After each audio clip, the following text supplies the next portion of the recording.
बिस्मिल्लाहिर्रहमानिर्रहीम। अस्सलाम वालेकुम।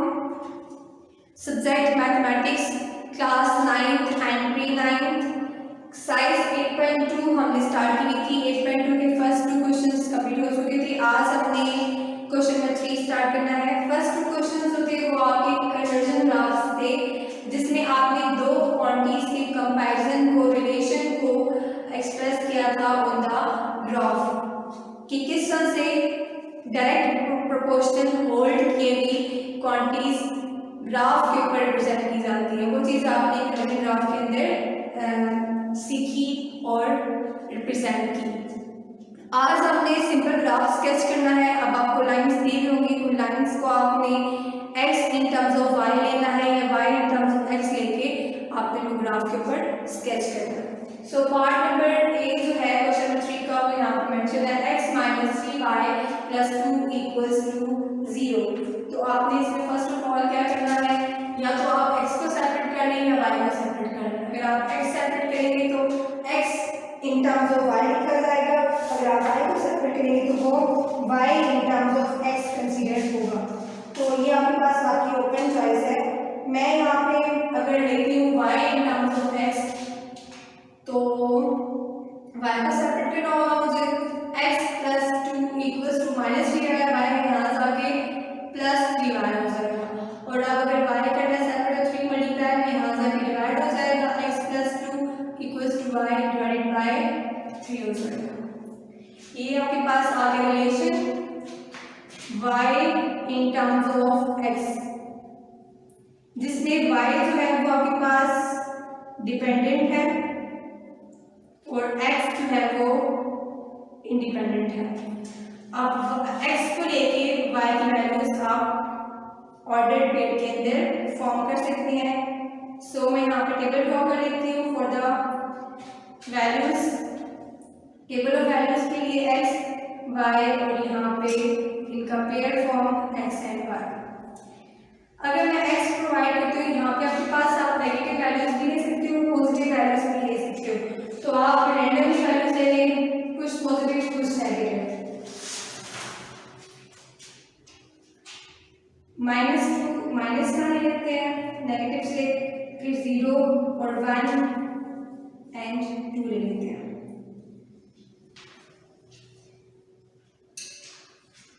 अगर मैं -2 पुट करूंगी तो y के पास क्या फॉर्म करेगा, -2 + 2 होके 0 हो जाएगा, 0/3 समथिंग डिवाइडेड बाय 0 = 0 आ जाएगा। तो अगर आपके पास x है -2 तो y क्या होगा, 0। अगर आप -1 ले रहे हैं तो -1 + 2 = 1, 1/3 आ जाएगा और 1/3 डिवाइड किया जाएगा, आपके पास आता है 0.3। इसके बाद अगर आप 0 लेंगे तो 0 + 2/3 हो जाएगा और 2/3 we know that 0.6। अगर 1 लेंगे तो 3/3 हो जाएगा, 3 और 3 कैंसिल होके आपके पास 1 आ जाएगा। मींस दैट x 1 पे y भी 1 ही होगा। और अगर आप 2 लेते हैं 2 पे तो बनेगा 4/3, 4/3 = 1.3। लेकिन यहाँ पे डेसिमल वैल्यूज आती है, डेसिमल वैल्यूज रिप्रेजेंट करना थोड़ा आपके लिए मुश्किल हो जाता है, तो आप इनको इग्नोर भी कर सकते हैं। मैं 3-4 वैल्यूज यहाँ से और ले लेती हूँ ताकि मेरे पास ज़्यादा डिस्क्रीट डाटा आए जिसको रिप्रेजेंट करना ईजी होता है। 3 एंड 4 यहाँ से अगर मैं 3 लेती हूँ, 3 + 2 = 5, 5/3 = 1.6 आ जाता है। ये भी डेसिमल डाटा है। 4 के साथ क्या जाए तो 4 + 6, 4 + 2 6 हो जाएंगे, 6/3 = 2 because 2 3s are 6। अब जो ऑर्डर पेयर बने मुझे यहाँ पे -2 and 0, -1 and 0.3, 0 and 0.6, then 1 and 1, then 2 and 1.3, then 3 and 1.6, then 4 and 2। अब आपने नेक्स्ट थिंग को रिप्रेजेंट करना है, स्केच करना ऑन द ग्राफ। ग्राफ के लिए म्यूचुअली परपेंडिकुलर लाइंस देन इनका पॉइंट ऑफ इंटरसेक्शन, देन इनके एक्सिस और देन इनके अंदर पॉइंट्स। मैक्सिमम पॉइंट्स तो जा रही है एक्स में वो 4 तक है, 1 2 3 4 5, 1 2 3 4 5। यहाँ पे भी मैक्सिमम पॉइंट्स जो y के हैं वो भी इसी तरह से 2 तक 4 तक ही जा रहे हैं। सो 1 2 बल्कि 2 तक जा रहे हैं, 3 1 and 2। अब इनको हाईलाइट कर देते हैं, पॉजिटिव साइड को 1 2 3 4 5 पॉजिटिव, -1 -2 -3 -4 -5 नेगेटिव, -1 -2 -3 एंड 1 and 2। अब आप यहाँ अगर आपने डेसिमल वैल्यूज को नोट करना तो आप साथ मेंशन कर लें बाय इग्नोरिंग डेसिमल डाटा और वैल्यूज।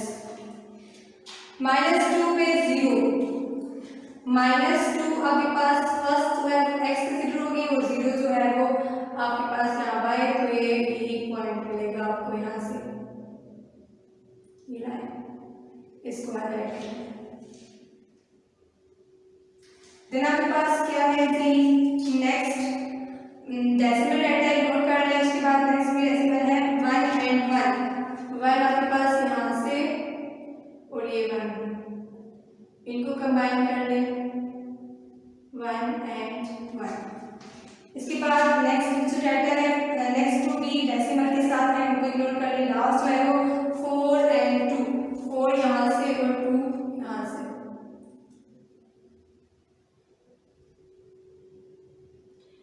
इनको स्केच किया, यहाँ पे पॉइंट इसका हाईलाइट करके ऑर्डर करें इसका 4 and 2। अब आप जितने भी आपके पास पॉइंट्स आ जाते हैं उन पॉइंट्स को आप कंबाइन कर लें, कंबाइन करके आपके पास आ जाएगा जो नंबर लाइन जो आपको स्केच करने के लिए कहा हुआ है ग्राफ के ऊपर, वो आपकी रिप्रेजेंट हो जाएगी इस तरह।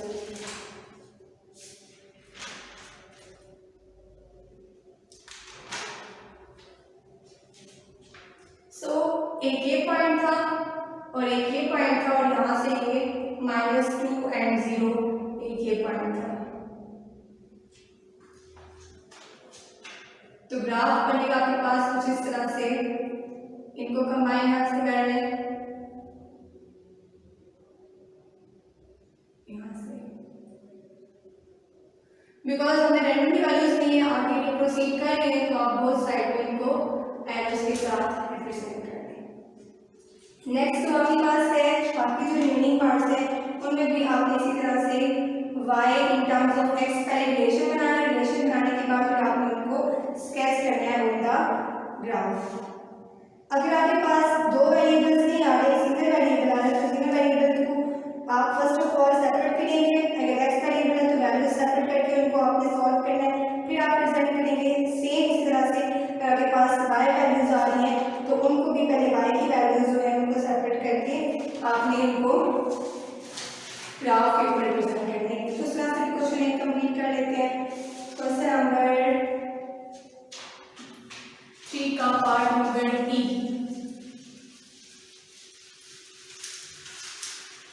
पार्ट नंबर E में आपके पास सिर्फ एक वेरिएबल जो है विच इज y, 3y - 1 = 0। तो यहाँ पे आप फर्स्ट ऑफ ऑल y को सेपरेट करें, 3y = 1 हो जाएगा, -1 goes to +1 and y = 1/3, and we know that 1/3 is equals to 0.3 approximately।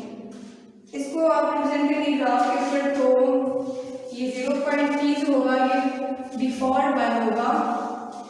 तो आप इसको यूनिट्स में फर्स्ट ऑफ ऑल डिवाइड कर लें,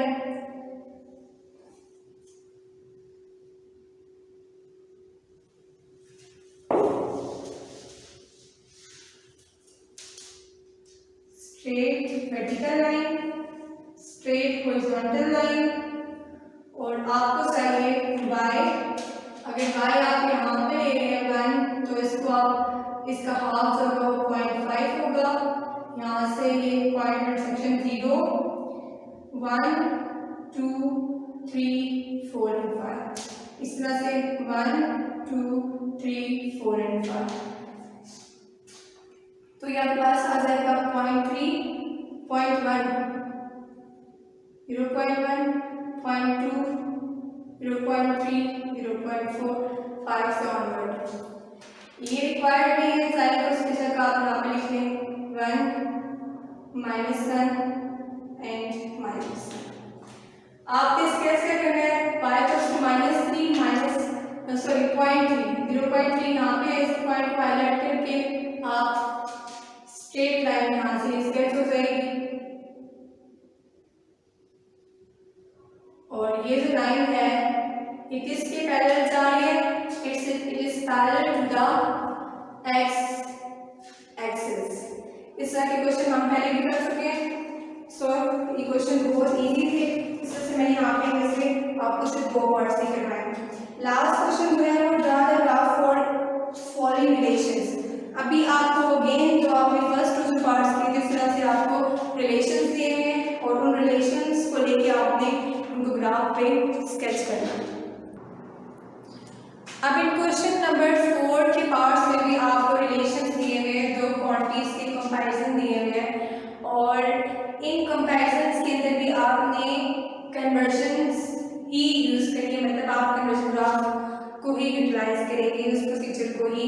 फर्स्ट ऑफ ऑल तो आप अपने रिलेशन बनाने के लिए, इक्वेशन फॉर्म करने के लिए आप सपोज करें, लेट सपोज आपको 2 क्वांटिटीज दी हैं, एक आपको डिस्टेंस माइल में दिया हुआ, एक आपको डिस्टेंस किलोमीटर में दिया हुआ। Let's suppose the distance in miles equals to x and जो आपके पास है इन किलोमीटर्स उसे कंसीडर करें y। देन इस चीज के अकॉर्डिंग जो आपके पास रिलेशन बनता है वो 1x इक्वल्स टू 1.6y बनता है। लेकिन अब for the according to given condition, but according to given condition by conversion graph, हम क्या करेंगे, x को रिप्लेस कर देंगे y के साथ और y को रिप्लेस कर देंगे हम लोग x के साथ। तो रिलेशन बनेगा y इक्वल्स टू 1.6x। इसको लेके फिर आपने वैल्यूज निकालनी है, टेबल ऑफ वैल्यूज, इससे आपको पेयर मिलेगा x और y वैल्यूज का ऑर्डर पेयर, जहाँ पे आप y को रखते हैं डिपेंडेंट और x जो है वो इंडिपेंडेंट। इसमें आप वैल्यूज लेंगे जिससे आपको पेयर ऑफ पॉइंट्स मिलते जाएंगे। अगर मैं यहाँ पे लेती हूँ, because you know that distance जो है वो नेगेटिव नहीं होता, distance is always measured in positive values. तो हम यहाँ से 0 1 2 3 4 तक ले लेते हैं, 5 वैल्यूज एंड। अगर मैं यहाँ पे x लेती हूँ 0 तो y मेरे पास क्या आ जाएगा, अकॉर्डिंग टू रिलेशन 1.6x तो y भी 0 हो जाएगा। अगर मैं लेती हूँ 1 तो प्लस y आ जाता है 1.6, 2 लेती हूँ तो प्लस y आ जाता है 3.2, बिकॉज 1/6 into 2 इक्वल्स टू 3.2। अगर लेती हूँ मैं यहाँ पे 3 तो 4.8, because 3 into 1.6 equals to 4.8 and 4 equals to 6.4। अब यहाँ से ऑर्डर पेयर्स बना लेंगे, x0 then y0, x1 y 1.6, x2 y 3.2, x3 y 4.8 and x4 y 6.4। अब इन ऑर्डर पेयर्स से फिर आपके ग्राफ स्केच करना बहुत ईजी है। अब इसमें नेगेटिव साइड नहीं है तो आप नेगेटिव साइड चाहे ग्राफ में शो ना करें, जस्ट आप पॉजिटिव साइड में x और y एक्सिस की, y axis x axis and the origin. अब यहाँ पे x की मैक्सिमम वैल्यू है 4 तक है, 1 2 3 4, और y की जो मैक्सिमम वैल्यू है वो जा रही है अप्रोच कर रही है 6.4 तक। तो फर्स्ट वैल्यू जो है वो 1.6, सेकंड जो है वो 3.2, थर्ड जो है वो 4.8 एंड फोर्थ जो है वो 6.4। अब अगर मैं लूँ स्केच करना स्टार्ट तो 1 पे जो है वो 1.6 है, इन दोनों पॉइंट्स को हाईलाइट करके मीट कर लेते हैं और लिखते हैं साथ ही 1 एंड 1.6। सेकंड जो है वो 2 एंड 3.2 था, इसको भी हाईलाइट कर देते हैं, तो ये बनेगा 2 एंड 3.2 और ये आपके पास पॉइंट आ गया। थर्ड पे आपके पास जो है वो 4.8 आ जाता है,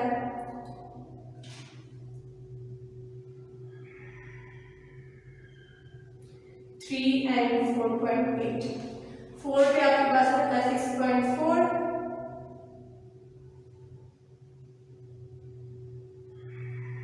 ये पॉइंट आपके पास 4 एंड 6.4, इनको हाईलाइट कर दें और मीट कर दें।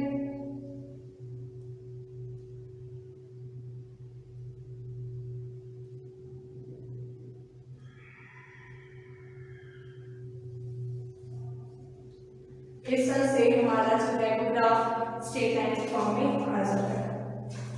ये था पार्ट 1 का कन्वर्जन ग्राफ। इसके बाद आपने पार्ट 2 में आपके पास क्या लिखा है 1 एकड़ इक्वल्स टू 0.4 हेक्टेयर। अब इसको भी आपने ग्राफ में कैसे स्केच करना है। अब इस रिलेशन को भी आपने first of all y in terms of x represent करना है।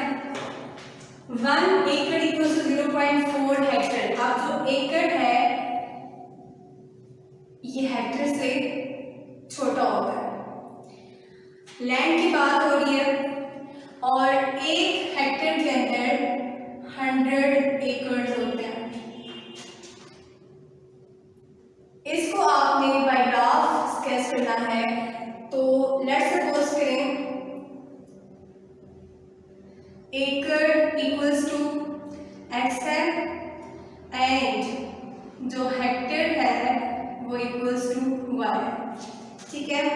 अब इसके अकॉर्डिंग जो रिलेशन बनेगा वो x इक्वल्स टू 0.4y बनेगा, लेकिन by conversion graph according to condition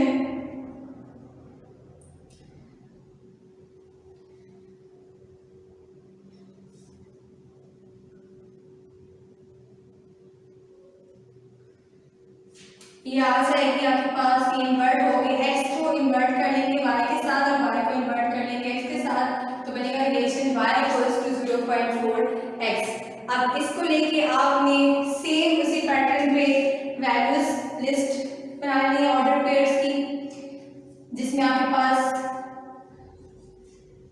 x जो है वो इंडिपेंडेंट है और y डिपेंडेंट है, x y का बनता जाएगा, उस पेयर को लेके आप ग्राफ स्केच कर लेंगे।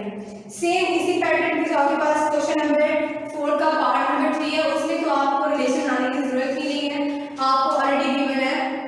पार्ट नंबर 3 में क्या है, f equals to 9/5 c plus 32। ये टेम्परेचर की बात हो रही है, यहाँ पे आपके पास c independent and f is dependent, तो आप यहाँ पे वैल्यू ऑफ c लिखते जाएंगे, आपके पास f वैल्यू मिलती जाएगी, इस तरह से आपका ऑर्डर पेयर बनता जाएगा और उसी ऑर्डर पेयर से आप उसका ग्राफ स्केच कर लेंगे। लास्ट है वो पार्ट नंबर 4 है 1 रुपी इक्वल्स टू $1/86। इसका रिलेशन मैं आगे आपको दिखा देती हूँ ताकि आप इसको भी ग्राफ पे उसी पैटर्न पे स्केच कर लें और हमारा जो साइज 8.2 है इस तरह से कंप्लीट हो जाएगी। 1 रुपी इक्वल्स टू $1/86 पार्ट नंबर 4। इसको अगर मैं रिप्लेस करना चाहूँ तो ये 86 डिवीजन में यहाँ जाके मल्टीप्लाई, तो it's mean that also 86 rupees will be equals to $1, ठीक है। अब इसके अकॉर्डिंग आप क्या करेंगे, let suppose dollars be x and rupees. ये डॉलर को आप सपोज करें, ठीक है, एक्स के साथ ही, एंड रुपीज बी वाई। तो जो आपके पास कंडीशन बनेगी वो बनेगी आपके पास 86 y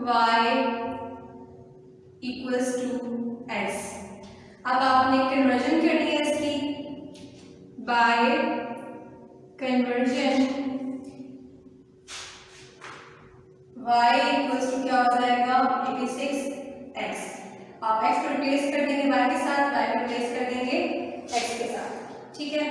अब आप इसकी भी पेयर ऑफ वैल्यूज ले लें बाय x एंड y, और करेंसी भी नेगेटिव नहीं होती तो आपके पास पॉजिटिव डाटा ही यहाँ पे यूटिलाइज करेंगे। आप 0 से ऑनवर्ड जाएं, 0 से ऑनवर्ड आप 0 1 2 3 एंड 4। अगर आप इक्वेशन के अकॉर्डिंग देखें तो 86x बनता है, तो अगर 0 है तो 0 ही होगी। 2 पे आप 1 पे आपके पास 86 आ जाएगा, 2 पे आपके पास 2 इंटू 86 क्या होता है 172, एंड 3 इंटू 86 आपके पास आ जाएगा 258, और 4 into 86 4 8 are 4 26 are 4 6 are 24, and 4 8 are 32, 32 plus 2 equals to 34, 344 आ जाएगा। इस तरह से जो पेयर बनते हैं वो 0 0 1 and 86, 2 and 172, 3 and 258, and 4 and 344 आ जाता है। इनको लेके आप ग्राफ स्केच करेंगे।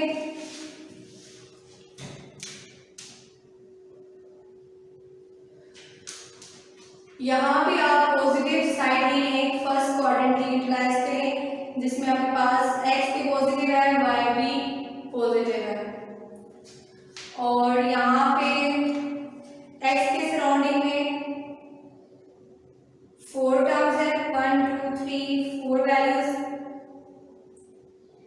और y में आपके पास 4 ही है, लेकिन फर्स्ट वैल्यू 0 थी, सेकंड 86, 172, 258 एंड 344। अब इसमें भी आपने रिप्रेजेंटेशन कैसे करनी है, O पे आपके पास 0 एंड 0 रीजन में 2 0 होंगे, 1 पे 86 होगा, तो इन दोनों को मीट कर लें यहाँ से। 2 पे आपके पास 172,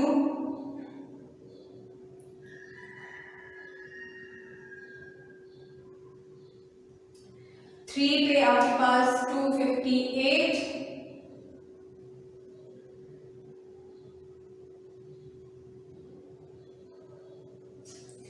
और 4 पे आपके पास 344।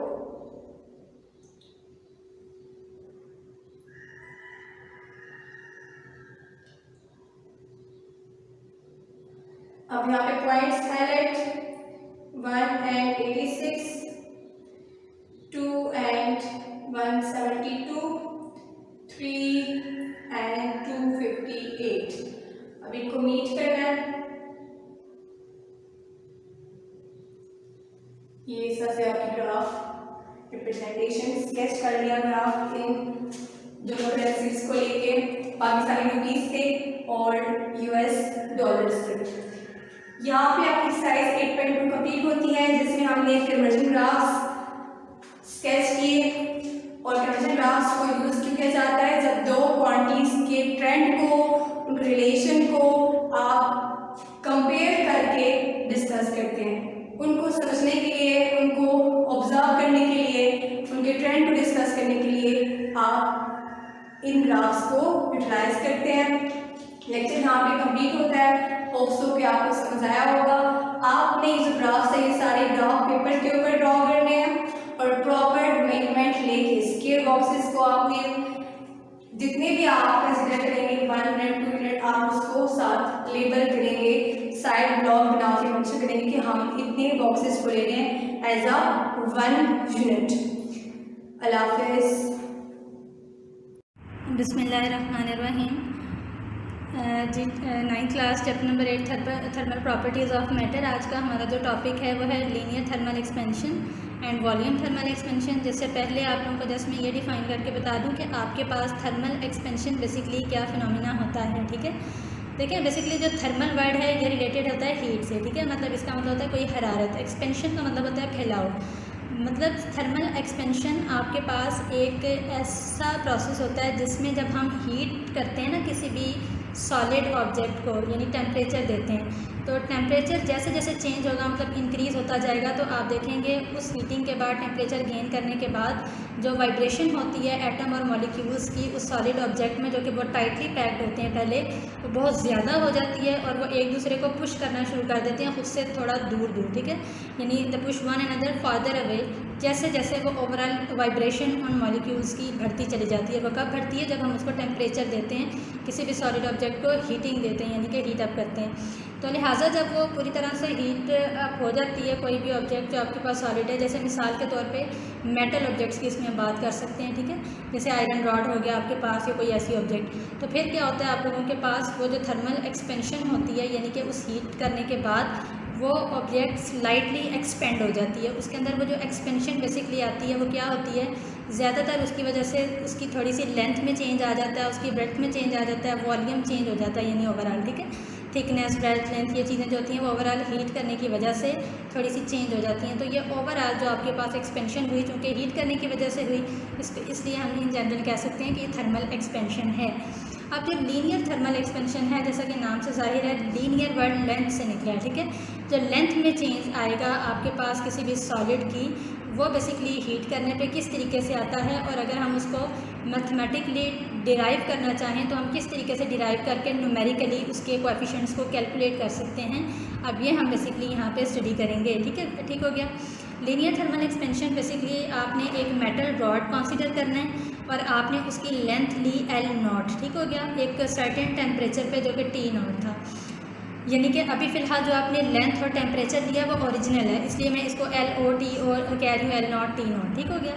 उसके बाद फिर आपने क्या किया कि आपने हीटिंग का प्रोसेस कंटिन्यू करना है। तो जाहिर सी बात है अब की बार जब आप हीट करेंगे, हीट करने के बाद टेम्परेचर भी जाहिर सी बात है अब चेंज हो गया, पहले और था, अब आपने हीटिंग दी, और दूसरी बात है कि ओवरऑल लेंथ में भी कुछ चेंज आएगा। तो अब की बार आपने उसकी लेंथ को और उसके जो आप लोगों के पास लेंथ है और जो आप लोगों के पास टेम्परेचर है, जो उसका चेंज है, उसको T और L का नाम दे देना है। जो आप लोगों के पास ओवरऑल, जैसे मैंने यहाँ मेंशन किया हुआ है, इंक्रीज़ आपके पास लेंथ में होगा रॉड की, उसको आपने लिखना है del L। Del stands for change. Del L means change in length, मतलब L माइनस L0। एक वो जो आपके पास ओरिजिनल लेंथ थी, एक वो जो हीट होने के बाद आई, दोनों में डिफरेंस आपको बताएगा कि टोटल चेंज कितना आया लेंथ में। और सेकेंडली टेम्परेचर का जब आपने इंक्रीज़ चेक करना है तो वो ऐसी बात है डेल T होगा, उसमें भी आपने एक ओरिजिनल टेम्परेचर ले लेना है और एक हीटिंग के प्रोसेस के बाद जो टेम्परेचर था आपका, उन दोनों में डिफरेंस को आप लेंगे तो वो आपके पास चेंज आ जाएगा टेम्परेचर में। फिर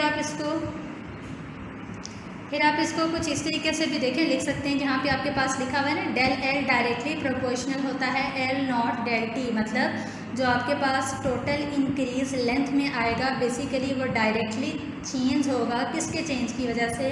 जो आपके पास ओरिजिनल लेंथ होगी और जो टेम्परेचर में चेंज आएगा। तो उसके बाद आपको पता है हायर प्रोपोर्शनैलिटी का एक कांस्टेंट एग्जिस्ट करता है। तो मैंने सेकंड में जो लिखा है ना डेल L इक्वल्स टू, वो मेरे पास अब जो लिखा हुआ है वो है alpha. Alpha L0 del T। Here alpha stands for coefficient of linear thermal expansion. यानी आप ये देखेंगे कि आपके पास जो यहाँ पे मैंने बात मेंशन की है, सबसे पहले डेल L डायरेक्टली प्रोपोर्शनल है। It means it is found a change in length del L of a solid is directly proportional to its original length that is L0 and the change in temperature which is del T।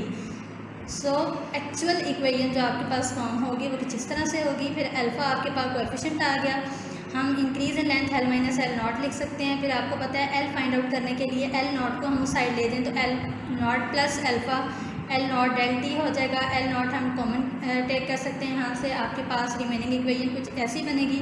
और अगर आपको alpha इसमें से directly calculate करना हो तो आपके पास second step में जो था वहाँ से आप अल्फ़ा कैलकुलेट कर सकते हैं। Del L equals to alpha L0 del T। तो आपने L0 डेल T को राइट साइड पे ले जाके डिवाइड कर देना है, तो अल्फ़ा की कुछ आपके पास इक्वेशन इस तरह से बन जाएगी। ठीक हो गया। अब देखें जो आप लोगों के पास कोएफिशिएंट है ना, ये थर्मल एक्सपेंशन का, जिसको मैं बता रही हूँ कि ये आपके पास अल्फ़ा होता है, इसको हम प्रॉपरली कुछ डिफ़ाइन करना चाहें तो ऐसे कर सकते हैं कि जो आप लोगों के पास फ्रैक्शनल इंक्रीज़, जाहिर सी बात है ऐसा तो बिल्कुल भी नहीं होगा कि आपने छोटा सा एक रॉड लिया और आपने हीटअप किया तो एक्सपेंड होकर बहुत बड़ा हो गया। एक फ्रैक्शनल इंक्रीज़ आता है, मतलब थोड़ा सा चेंज आता है लेंथ में, तो वो जो पर केल्विन टेम्परेचर राइज की वजह से थोड़ा सा फ्रैक्शनल इंक्रीज़ लेंथ में रॉड की आएगा, वो आपके पास उस सब्सटेंस का कोएफिशिएंट ऑफ लीनियर एक्सपेंशन कहलाएगा। क्योंकि लेंथ में चेंज आया है ना, इसलिए लीनियर एक्सपेंशन कहलाएगा। और इसको हम सिंबलाइज करेंगे अल्फ़ा से। जब न्यूमेरिकली आप वर्किंग करते हैं तो आपको ऑलरेडी इन कोएफिशिएंट्स की, जिस भी आप मेटल सब्सटेंस पे वर्किंग कर रहे होते हैं, एक्सपेरिमेंटल काम कर रहे हैं, उसका कोएफिशिएंट यानी जो टोटल चेंज आएगा वो आपको दिया हुआ होता है जब आप उसको डाटा में लेके कैलकुलेट कर रहे होते हैं। ठीक हो गया। अब हम इसी का नेक्स्ट जो आपके पास कंटेंट है वॉल्यूम थर्मल एक्सपेंशन, उसकी बात करेंगे। अब आपके पास है वॉल्यूम थर्मल एक्सपेंशन। उसी तरह से जब आप कोई सॉलिड सब्सटेंस ले रहे होते हैं, टेम्परेचर गेन करने के बाद जब उस ऑब्जेक्ट के वॉल्यूम में चेंज आता है तो उसको हम वॉल्यूम थर्मल एक्सपेंशन कहते हैं, या फिर क्यूबिकल थर्मल एक्सपेंशन भी कह सकते हैं। सेम वही आपके पास फिनोमिना है, जो टोटल चेंज टेम्परेचर में आएगा उसको हम ऐसे लिख देंगे, जो आपके पास चेंज वॉल्यूम में है V माइनस V0 हो जाएगा। फिर उसी तरह से आप लोगों ने बताना है कि जो आपके पास यहाँ पे चेंज आ रहे हैं ना लीनियर एक्सपेंशन की तरह, change in volume is found to be proportional to original volume V0 and change in temperature del T। So actual equation is form like this, del V directly proportional to V0 del T। इसमें proportionality constant volume में याद रखनी है beta होती है, जैसे linear में alpha थी। सेम उसी तरह से आपने V की वैल्यू डिराइव कर लेनी है बीटा फाइंड आउट करने के लिए। सेकंड जो स्टेप था आपके पास डेरिवेशन का, वहाँ से आप बीटा को कैलकुलेट कर सकते हैं। आपके पास ये जनरल फार्मूला बनेगा। बीटा इसमें coefficient of volume thermal expansion कहलाता है। अच्छा, अब एक बात इंपॉर्टेंट आपने याद रखनी है कि आपके पास जो रिलेशन फॉर्म होता है लीनियर और वॉल्यूम थर्मल एक्सपेंशन में, वो कुछ ऐसा है, बीटा इक्वल्स टू 3 अल्फ़ा होता है। ठीक हो गया। मतलब कहने का ये हुआ कि आप इसको ये बात कह सकते हैं इस तरीके से कि जो आपके पास इक्वेशन रिलेट करती है लीनियर और वॉल्यूम थर्मल एक्सपेंशन को, वो आपके पास कुछ इस तरीके से होगी कि आप ये कह सकते हैं बीटा 3 अल्फ़ा है। मतलब कि जो आपके पास टोटल वॉल्यूम एक्सपेंशन होती है किसी भी सॉलिड सब्सटेंस में, उसकी निस्बत जो चेंज आपके पास लेंथ में आता है वो 3 टाइम्स इंक्रीज़ हुआ होता है। और आप इन शॉर्ट उसी तरह से डिफ़ाइन कर सकते हैं coefficient of volume expansion beta को, कि जो आपके पास फ्रैक्शनल चेंज वॉल्यूम में आता है ना पर केल्विन चेंज टेम्परेचर करने से, वो आपके पास बेसिकली कहलाता है coefficient of volume expansion. Easy सा टॉपिक था, इसको अपनी टेक्स्ट बुक से भी कीजिएगा, डेरिवेशन है इनकी प्रैक्टिस कीजिएगा। इंशाल्लाह नेक्स्ट लेक्चर के साथ कल मिलेंगे। अल्लाह हाफिज़।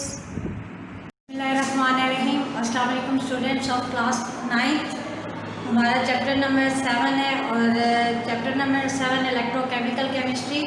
और आज का जो टॉपिक है वो है हमारे पास इलेक्ट्रोलाइटिक सेल। ठीक है, इलेक्ट्रोलाइटिक सेल सबसे पहले हम देखते हैं कि इसकी डेफिनेशन क्या है। इलेक्ट्रोलाइटिक सेल होता क्या है। सबसे पहले कि an electrochemical cells in which electrical energy is use to drive a chemical reaction. कि इलेक्ट्रिकल एनर्जी जो होती है उसको ड्राइव करने के लिए, केमिकल रिएक्शन को ड्राइव करने के लिए जो सेल यूज़ किया जाता है that is known as electrolytic cell. और जो इलेक्ट्रोलाइटिक सेल होता है वो कंसिस्ट होता है, उसकी जो कंस्ट्रक्शन होती है, सबसे पहले वेसल कंटेनिंग एन इलेक्ट्रोलाइट, के एक वेसल है जिसके अंदर आपके पास एक इलेक्ट्रोलाइट है। वो इलेक्ट्रोलाइट आप क्या यूज़ कर रहे हो, NaCl। ठीक है, इसके बाद इसके अंदर 2 इलेक्ट्रोड्स होते हैं, एक एनोड होता है और दूसरा आपके पास क्या होता है, कैथोड होता है। और एक आपके पास क्या होती है, बैटरी होती है। अब वो कह रहे हैं कि जो आपके पास इसकी वर्किंग या फंक्शन क्या होता है। सबसे पहले इसकी कंस्ट्रक्शन में क्या है कि एक वेसल कंटेनिंग इलेक्ट्रोलाइट होता है। वेसल कंटेनिंग इलेक्ट्रोलाइट होता है। वो इलेक्ट्रोलाइट जो सब्सटेंस जो सोल्यूशन है, इलेक्ट्रोलाइटिक सोल्यूशन है, वो आपके पास क्या है, NaCl है। इसमें जो आप इलेक्ट्रोलाइट यूज कर रहे हो इलेक्ट्रोकेमिकल सेल में या इलेक्ट्रोलाइटिक सेल में, वो आपके पास क्या है, NaCl है। इसमें 2 इलेक्ट्रोड होते हैं, एक आपके पास एनोड होता है और दूसरा आपके पास कैथोड होता है। तीसरी चीज़ आपने कहा कि वो क्या होती है, बैटरी होती है इसके अंदर। अब इसकी जब हम फंक्शनिंग या वर्किंग की तरफ जाएंगे तो इसकी वर्किंग या फंक्शनिंग क्या है, वो कहते हैं कि जो electron move from anode to cathode in the outer circuit, कि जो इलेक्ट्रॉन्स होते हैं जब आप इस इलेक्ट्रोलाइटिक सोल्यूशन को इस सब्सटेंस को इलेक्ट्रोलाइटिक सब्सटेंस को जब वाटर में डिसॉल्व करोगे तो ये आयोनाइज हो जाएगा, अपने आयंस में पॉजिटिव और नेगेटिव आयंस में आयोनाइज हो जाएगा, जो कि आपके पास जो कैटाइंस होंगे, जिन पे पॉजिटिव आयन होगा वो क्या होगा, कैटाइंस होगा, और जिन पे नेगेटिव आयन होंगे वो क्या होंगे, एनाइंस होंगे। ठीक है, जो कैटाइंस होंगे वो मूव करेंगे किसकी तरफ, कैथोड की तरफ, और जो आपके पास एनाइंस मूव करेंगे वो किसकी तरफ करेंगे, एनोड की तरफ मूव करना शुरू कर देंगे। At anode anion oxidise by losing electron, जब ये एनोड पे पहुंचेगा तो जो एनाइन होगा जब एनोड पे पहुंचेगा तो क्या होगा, ऑक्सीडाइज होगा, ऑक्सीडाइज होने के बाद ऑक्सीडाइज होके वो अपने अंदर से क्या करेगा, इलेक्ट्रॉन को लूज करेगा। At cathode cation reduce by gaining electron, तो जो कैथोड पे होगा वो क्या करेंगे कि इलेक्ट्रॉन जो होंगे वो क्या होंगे, गेन करेगा। जैसे कि क्लोरीन है, क्लोरीन को सोडियम से वो इलेक्ट्रॉन क्या कर लेगा, गेन कर लेगा। दिस मीन्स ऑक्सीडेशन अगर एट एनोड पे आपके पास कौन सा प्रोसेस होगा, एनोड पे आपके पास ऑक्सीडेशन होगा और कैथोड पे आपके पास क्या होगा, रिडक्शन होगा। जहाँ पे आपके पास कौन सा प्रोसेस होगा, ऑक्सीडेशन का होगा एनोड पे, और जो कैथोड होगा वहाँ पे आपके पास क्या होगा, रिडक्शन का प्रोसेस होगा। क्लियर? अब दिस मीन्स ऑक्सीडेशन अगर at anode and reduction at cathode. अब आफ्टर दैट आपकी ये वर्किंग कंप्लीट होने के बाद आपने रिएक्शन लिखने, एनोड पे आपके पास क्या है, एक्स है, एक्स आपके पास क्या नॉन मेटल है, एम क्या आपके पास मेटल है। जैसे मैंने कहा कि सोडियम है, सोडियम आपके पास क्या मेटल है, क्लोरीन क्या आपके पास नॉन मेटल है। कल मैंने आपको बताया था कि जब मेटल और नॉन मेटल जो मेटल्स होती हैं उनमें क्या प्रॉपर्टी होती है, जो उनकी क्या कैरेक्टरिस्टिक्स होती है कि वो अपने अंदर से इलेक्ट्रॉन को लूज करते हैं, जबकि जो नॉन मेटल होती हैं वो अपने अंदर इलेक्ट्रॉन को गेन करते हैं। यानी कि जो आपके पास गेनिंग और लूजिंग इलेक्ट्रॉन के जो रिस्पॉन्स में आपके पास जो प्रोडक्ट आती है वो एक आपके पास क्या होता है, आयनिक कंपाउंड होता है। ठीक है, जहाँ पे आपके पास एनोड पे क्या है कि जो आपके पास एक्स होगा वो क्या करेगा, ऑक्सीडाइज होगा, जबकि कैथोड पे रिडक्शन का प्रोसेस होगा। ये इसका क्या रिएक्शन है। आफ्टर दैट ये था इलेक्ट्रोलाइटिक सेल, या इलेक्ट्रोलाइटिक सेल की डेफिनेशन क्या है, इसकी कंस्ट्रक्शन क्या है, इसकी वर्किंग क्या है, रिएक्शन क्या है, उसका स्ट्रक्चर कैसा होता है। ठीक है, और उसके एनोड और कैथोड पे जो है पे ऑक्सीडेशन का प्रोसेस कैसे होता है और रिडक्शन का प्रोसेस कैसे होता है। आफ्टर दैट जो हमारे पास टॉपिक है वो है यूजेस ऑफ इलेक्ट्रोलाइटिक सेल, कि इस इलेक्ट्रोलाइटिक सेल के यूज क्या है। सबसे पहले है कि जो down cell is used for the commercial preparation of sodium metal, कि जो डाउन सेल है, आपने कहा था कि जो इलेक्ट्रोकेमिकल सेल्स या इलेक्ट्रोलाइटिक सेल्स होते हैं उनमें जो डाउन सेल्स होता है वो किसके लिए यूज होता है, down cell is use for the preparation of sodium metal. पहला पॉइंट क्या है कि जो डाउन सेल है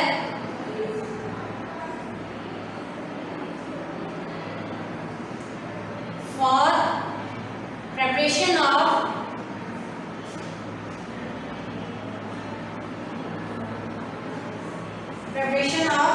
सोडियम मेटल्स। आगे हम इस डाउन सेल्स की कंस्ट्रक्शन, वर्किंग, रिएक्शन ये सारा कुछ रीड आउट करेंगे। दूसरा आपके पास क्या है कि जो नेल्सन सेल होता है वो यूज होता है for the commercial preparation of sodium hydroxide के लिए।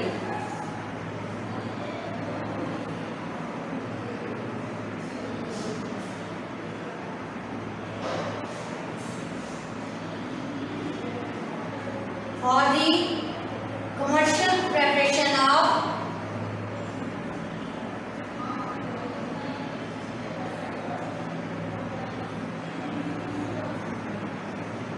NaOH सोडियम हाइड्रोक्साइड के। तो सबसे लास्ट में जो इसका बाकी पॉइंट्स हैं वो ये हैं कि electrolysis cells are used for the commercial preparation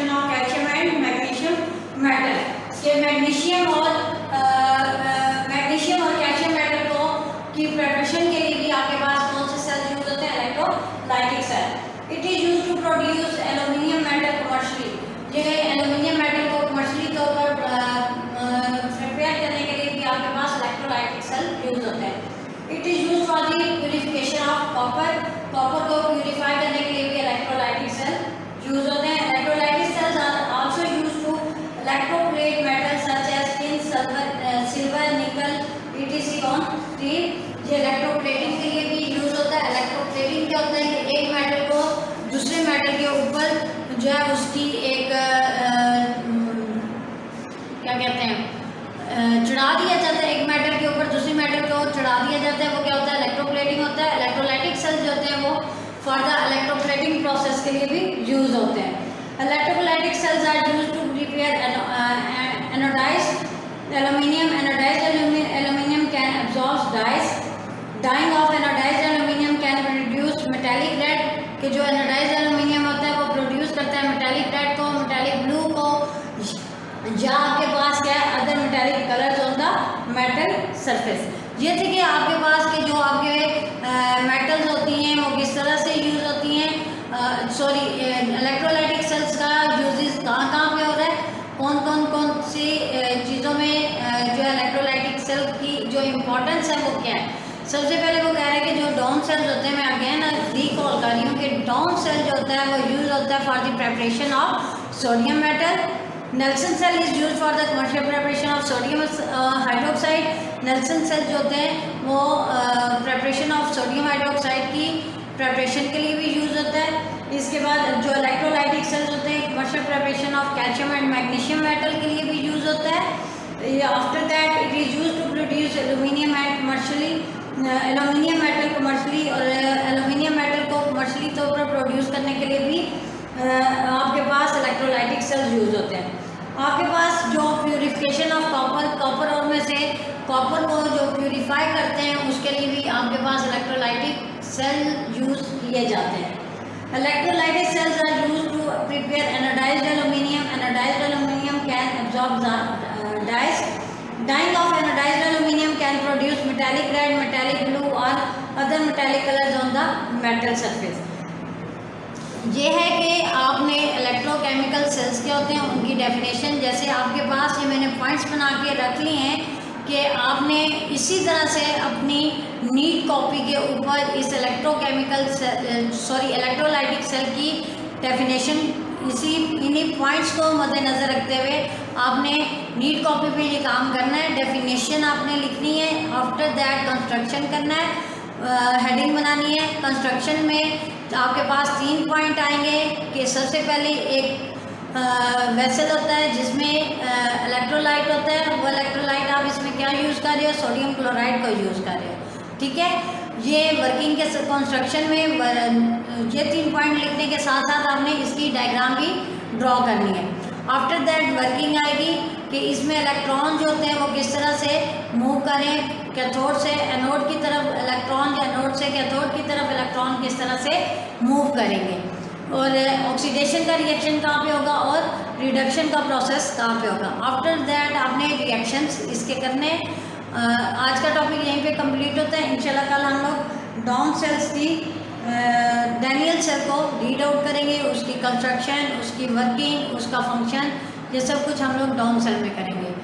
अल्लाह हाफिज़।